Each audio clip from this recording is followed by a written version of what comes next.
Welcome back. The Lions Club of Castries came together to share with the less fortunate and help them get groomed for their special lunch on Christmas Day. Together with the Anglican Church, the Lions hosted the Christmas Family Day experience at the Anglican School. For over 35 years, the Lions Club has been sharing its Christmas bounty with the less fortunate. It is part of their international mandate to relieve hunger among the less fortunate. This year was no different. Members of the Lions Club of Castries sat down with the less fortunate and the Anglican Church for a family-style Christmas lunch. Instead of a takeaway lunch, we're having a plated lunch. So what we've done with the Anglican community is that they've had some grooming of the individuals before lunch. They had them groomed, prepared them with some clothes, and now they are seated and having lunch. And we at the Lions and the Leos, supported by our friends and family, are serving them with their Christmas lunch today. The Anglican Church coordinated the event at the Anglican School. Sandra Inglis was the lead coordinator. She touted the level of support from the local business community to ensure that the lunch was a success. The Anglican Church, under the direction of Archdeacon Glasgow, had the idea of hosting this event where we were going to give a Christmas Day family experience to the people, needy people. And the idea was to give them a sort of a spa and a family meal, and to give a change of clothing to those in need. All a matter of choice if they wanted it. We were not forcing anything on anybody. We were catering for about 150 people.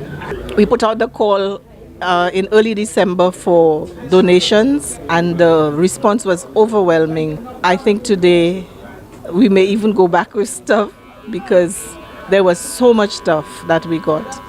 And we have to say thank you to all the people who donated. Those who were served were first pampered. Sharon of Share Elegance Beauty Salon volunteered her time and services to the special Christmas treat, along with others from Steve's Barbershop and even a nail technician. The Lions Club of Castries and the Anglican Church say they are looking forward to partnering again to make this year's successful venture an annual event. Governor of the Eastern Caribbean Central Bank, Timothy Antoine, has said this year has been a relatively good one for the sub-region and that an exciting period beckons in 2019. Antoine, in his Christmas message, said 2018 had several challenges for the Eastern Caribbean Currency Union, including climate change, new OECD demands, rising oil prices, and Brexit. He said despite these challenges, there remains much for which the region ought to be thankful, including being spared any damages during the recently ended hurricane season. The Taxi Association has been demanding fair treatment, but could it be as a result of the return of the president of the National Taxi Union, Lucien Joseph? Hot 7 caught up with the outspoken president to find out what prompted his return to the helm of the organization. Solange Alfred reports. September 18, 2018 marked the return of the president of the National Taxi Union, Lucien Joseph. Hot 7 News sought to find out what warranted his return to leadership as president of the union. Joseph opened up to our cameras, expressing that his initial leave was to sort out family matters. He then stated that this return came to fruition as a result of being called upon once more to captain the National Taxi Union.